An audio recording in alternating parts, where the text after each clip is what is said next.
Are you over 60 and have ever wondered, is it still okay for me to masturbate?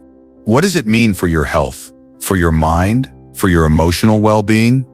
Or maybe you've never asked out loud, but the question has lived quietly in the back of your mind. You're not alone. For many older adults, especially those who live alone, are widowed, or navigating life after retirement, this topic can be a silent source of confusion, guilt, or even shame. But what if I told you that what you're doing in private is not only common, it's natural, and possibly more important than you've been led to believe?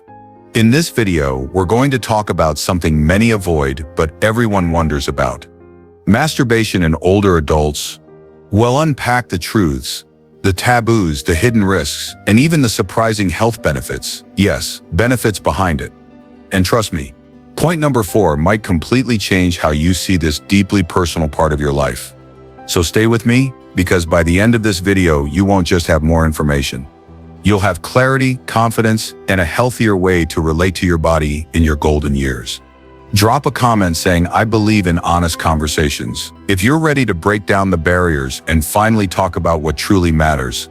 And if you're new here, welcome to ElderWisdom, where we say the things others won't and care enough to speak the truth with love.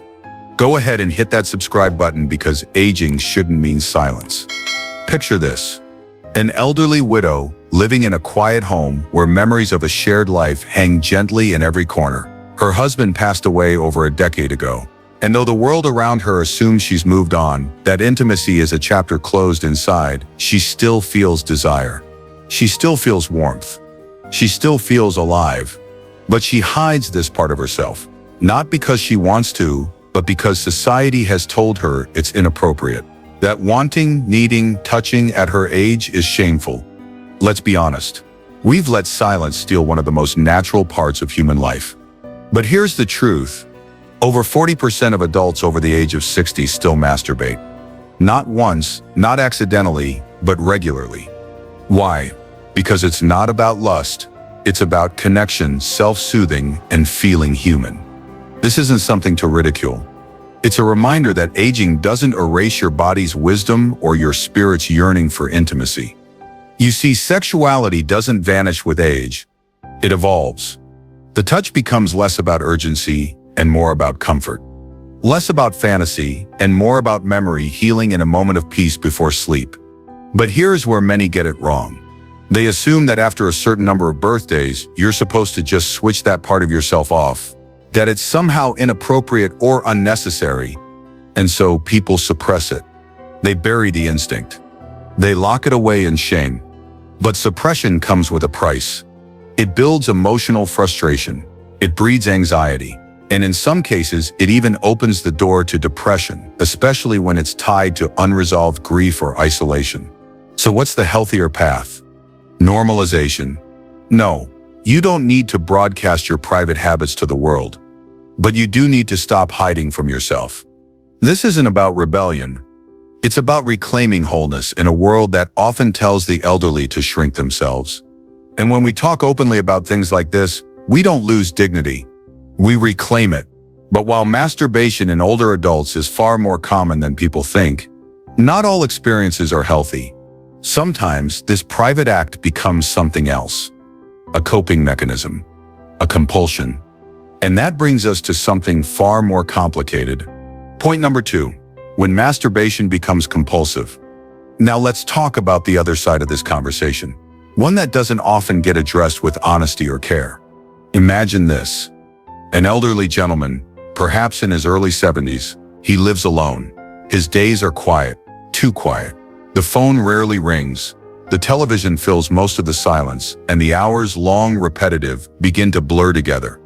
And without even realizing it, he finds himself reaching for the same routine again and again. Masturbating multiple times a day. Not out of desire, not for pleasure, but out of habit, restlessness, or worse, emotional escape. This is where things begin to shift from healthy expression to something less balanced. You see, for some older adults, especially those dealing with deep loneliness, unresolved grief, or even early signs of cognitive decline, masturbation can become a form of self-medication. It may start as comfort, but over time it becomes a compulsion. A reflex, a routine that's no longer rooted in connection or care, but in numbing. And here's where the misunderstanding begins. Many families notice it, but brush it off. Oh, he's just being silly. She's old. Maybe she's confused. Or worse, they ignore it completely, uncomfortable with the topic and unsure how to respond. But here's the truth. Compulsive sexual behavior in older adults isn't just awkward. It's a red flag. When someone engages in this act repeatedly, not because they want to, but because they feel they have to, it may point to deeper emotional struggles. Sometimes it's boredom. Sometimes it's unresolved trauma resurfacing late in life. Sometimes it's a side effect of medications or an early sign of dementia. But either way, it deserves compassionate attention, not avoidance. Physically, overmasturbation in seniors can lead to discomfort, skin irritation, muscle strain, even bruising if mobility or fragility is involved. But the mental toll is even heavier.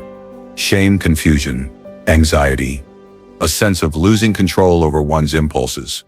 And when someone feels out of control in their own body, especially at a time in life when control already feels like it's slipping, that can lead to depression, withdrawal, or feelings of worthlessness.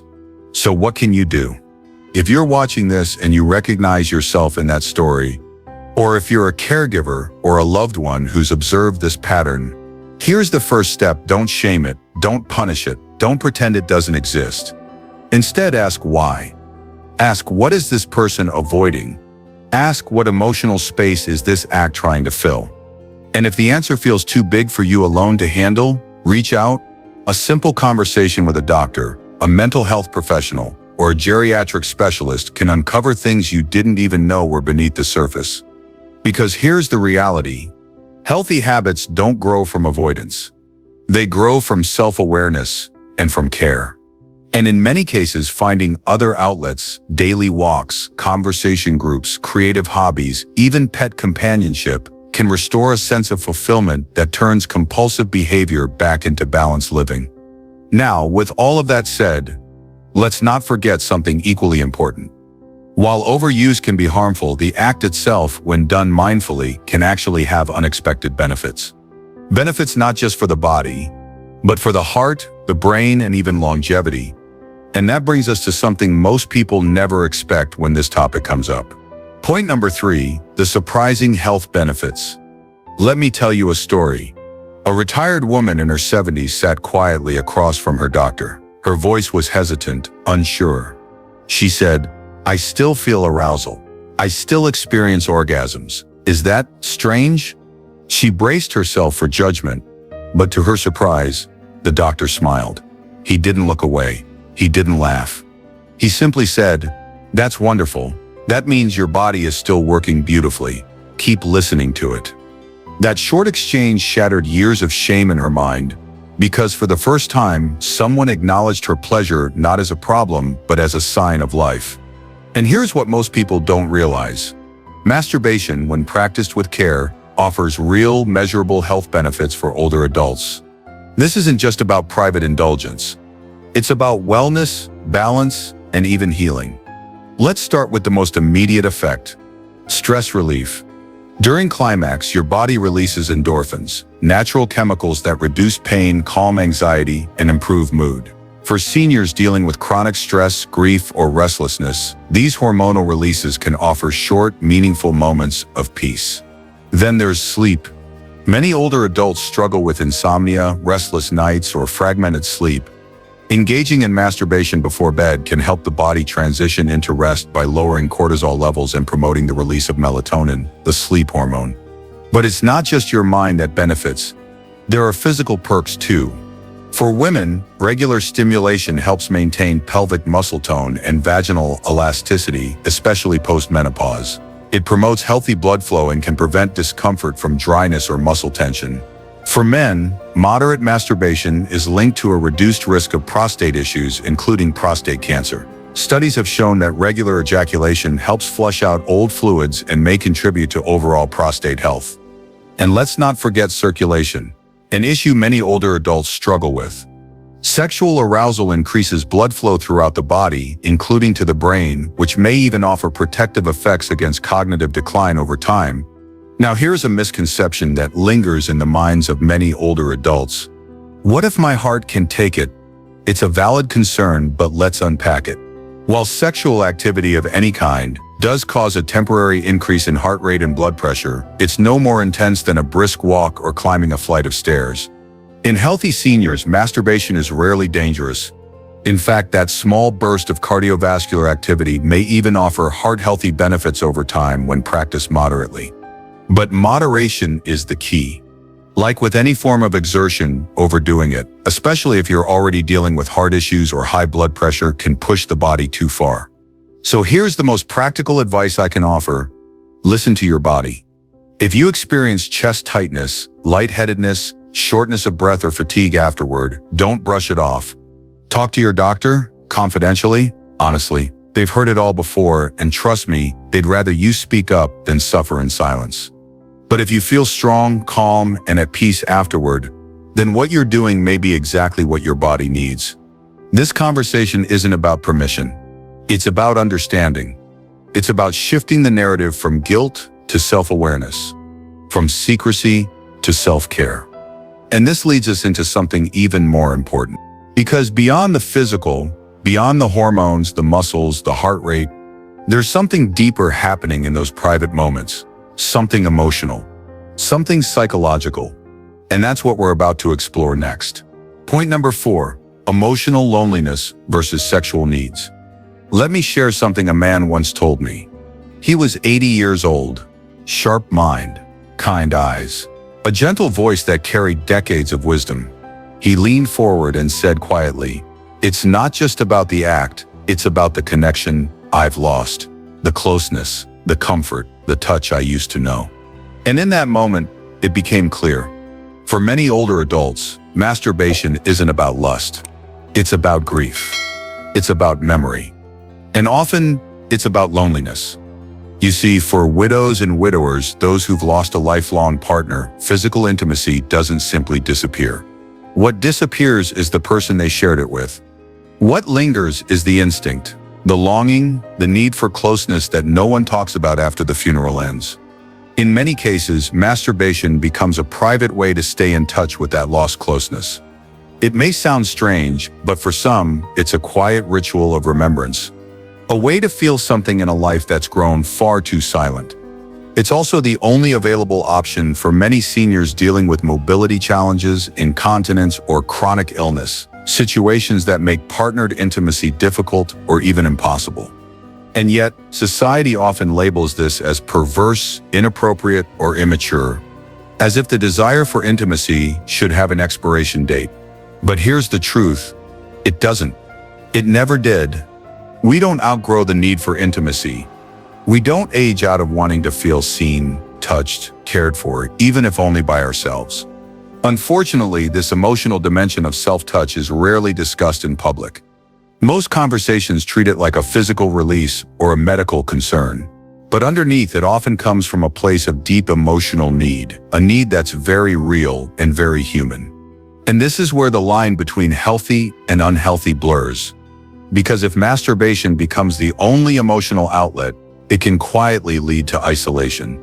It may feel easier to turn inward than to reach out. But over time, that inward loop becomes lonely, even if it feels soothing in the moment. So what's the answer? It's not to stop. It's to balance. Yes, masturbation may provide a moment of emotional comfort, but it can't replace human interaction. It can't replace conversation, companionship, or community. If you find yourself turning inward too often, ask, when was the last time I had a meaningful conversation? When did I last laugh with someone? When did I last feel emotionally nourished by another human being, not just my own thoughts? These questions aren't judgmental. They're invitations. Invitations to rediscover connection outside of yourself, even if that means something as simple as a phone call, a walk with a neighbor, or joining a small support group for seniors. Because healthy aging isn't just about protecting the body, it's about nourishing the soul. That's the heart of it. Sexual needs don't exist in a vacuum. They're tied to our emotions, our memories, our histories, and our need for meaning. And when we deny that, when we treat self-touch like a shallow act, we miss the depth of what's really going on. We miss the silent cry for connection that lives beneath the surface. So, touch yourself if it brings you peace. But also reach out to others. Let both hands do the work, one for you and one to hold someone else's when the time comes. Because that's how we keep aging human. Still, there's one more thing we need to talk about, one that many older men in particular overlook, and that's the physical risks that can quietly develop when care turns into carelessness. Let's explore that next. Point number 5, physical health considerations. Let me paint a picture. A senior gentleman, active, mentally sharp, still full of spirit, finds himself in the emergency room. Nothing life-threatening. Just a pulled muscle, a bruised hip, a rapid heartbeat that wouldn't settle. He's embarrassed. Not because of the injury, but because of how it happened. He strained himself during a private moment. What he thought would be simple, even relaxing, ended with discomfort and worry. And he's not alone. You see, as we grow older, our bodies change in ways that don't always feel obvious until something goes wrong. Skin that once stretched easily is now thinner, more delicate. Joints once flexible can stiffen without warning. In blood vessels, they're not quite as resilient as they were in your 40s or 50s. What used to be a routine act can, if done carelessly, lead to bruising, pulled muscles, or even minor internal injuries. Now let's talk about another silent risk: blood pressure. Sexual arousal, including masturbation, triggers your sympathetic nervous system. It raises your heart rate. It increases blood pressure. That's perfectly normal. In a younger body, that spike usually isn't a problem. But if you're already dealing with hypertension, arrhythmia, or a weakened heart, that small spike could push things further than your body's ready for. And here is where we hit the biggest misconception. It's just me. I'm not doing anything risky. But in truth, you are. Because when you're alone, unmonitored, and unaware of your limits, small physical stressors can build up quietly and go unnoticed until they become dangerous. For example, holding your breath during climax, common but risky, can lead to sudden spikes in pressure. Certain positions, especially if lying on your side or in a slouched chair, can restrict circulation or strain your lower back. And if you're on blood thinners or medications for diabetes, even a small bruise or minor skin tear can lead to prolonged healing or unexpected complications. So what's the answer? It's not to stop. It's not to panic. It's to approach this part of your life the same way you'd approach light exercise or nutrition, with care, respect, and awareness. Here are a few things every older adult should keep in mind. Hydration matters. Your tissues, muscles, and circulation all function better when you're properly hydrated, even during intimate moments. Use lubrication. Whether you're male or female, dryness increases with age. A little moisture can prevent skin irritation and reduce friction. Choose comfortable, safe positions. Support your back. Avoid twisting. Don't put pressure on joints or limbs that easily cramp. Listen to your body. If you feel pain, dizziness, or fatigue, stop. There's no rush. Your comfort and safety come first. And above all, talk to your doctor, privately, respectfully. They've heard these questions before, and they're trained to help, not to judge. Sexual wellness doesn't have to end just because your body has changed, but how you engage with that part of yourself must change with your body. That's what aging gracefully means. Not giving up, just growing wiser. And so, after everything we've covered today, from emotional truths to physical safety, it's time we ask the deeper question: what does all of this really mean for how we live? How do we tie it all together, this quiet, hidden part of growing older that few ever talk about, but so many feel? It's not easy to talk about this, especially not if you were raised in a time where these topics were locked behind closed doors, never mentioned at the dinner table, never whispered in polite company, and certainly never discussed without shame. For many of you, conversations about intimacy, pleasure, or private habits were met with silence or even scolding. So it makes sense that now, decades later, there's hesitation, guilt, maybe even fear. But I want to say something, from one human being to another. Shame only grows in silence. It feeds on the things we hide. And it convinces us that we're alone in our questions, our feelings, our needs. But you are not alone. Not now, not here, not ever. So let's rewrite this story together. Let's take a step away from fear and walk toward understanding, toward truth, toward peace. Because here's what I need you to know. You are not broken. You are not dirty. You are not too old to want to feel or to care for your body in the quiet moments of your life. You are human. And being human means you carry instincts, emotional, physical, spiritual, that don't expire with age. They simply evolve. They become less about urgency and more about comfort, less about fantasy, and more about remembrance, connection, and peace. So if you've been struggling with this, questioning whether you should, wondering if it's wrong, hiding it even from yourself, I want you to ask something brave. Am I using this moment to escape or to express? Am I turning to this out of loneliness, boredom, fear? Or am I honoring a part of myself that still seeks calm, still seeks closeness? There's no shame in either, but the answer helps you understand what your heart truly needs. If it's escape, maybe your body is asking for support, companionship, healing. If it's expression, maybe it's asking for gentleness, acceptance, and self-love. And if either of those paths feel overwhelming, talk to someone. A doctor, a therapist, a support group. There is no dignity lost in asking for guidance. In fact, that's where true dignity begins, in choosing awareness over denial. You see, your body is still yours. Your joy is still valid. Your right to feel, to heal, and to explore your own comfort, that doesn't fade with the candles on your birthday cake. You are aging, but you are not disappearing.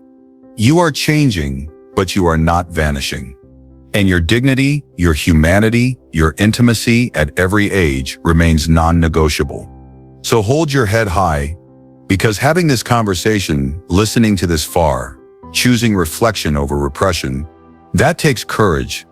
And that courage is what makes Elder Wisdom what it is, a space not just for facts, but for truth, for humanity, for real care. Let's take a moment to breathe and just remember what we've explored today. We began by acknowledging something no one wants to say out loud, that many older adults masturbate, and that it's not a joke, not a scandal, and not something to be ashamed of. We talked about how common and natural it is, especially in those who live alone or are rediscovering intimacy after loss. We explored what happens when that habit becomes compulsive or emotionally driven, how loneliness or early cognitive shifts can sometimes mask deeper emotional wounds. We revealed the surprising health benefits for heart, mind, and hormones, and how this private act can actually support overall wellness if done mindfully. We opened up about the emotional roots of self-touch, how for some it's about loss, memory, or longing, and how balancing private intimacy with real-world connection is the key to healthy aging. And we ended with a look at physical safety, how to respect the body's changes, avoid injury, and approach sexual wellness with the same care you give your diet, your meds, and your mental health. So I want to ask you something now. What's your honest take on this? Have we made this topic harder than it needs to be? Have we burdened ourselves with silence when we should have chosen understanding? Drop your thoughts in the comments. You don't need to share your story if you're not ready. Just tell me this. Do you believe older adults deserve honest conversations about their bodies and their health? Let's break the silence together. And if you found this video helpful, if it brought you clarity, relief, or even just a moment of peace, then consider subscribing to Elder Wisdom, because this is what we do here. We speak the truth, gently. We tackle the hard topics with dignity, and we bring light to the spaces most people avoid. We talk about what truly matters in later life, your health, your peace, your worth. So go ahead, like, subscribe, and stay close. This journey is just beginning. And as we close today, I want to say this. Thank you. Thank you for showing up, for listening, for reflecting, for being brave enough to think differently. Aging is not the end. It's an evolution. You are not invisible. You are not past your prime. You are alive. You are worthy, and you are seen. Stay proud, stay curious, and I'll see you in the next video.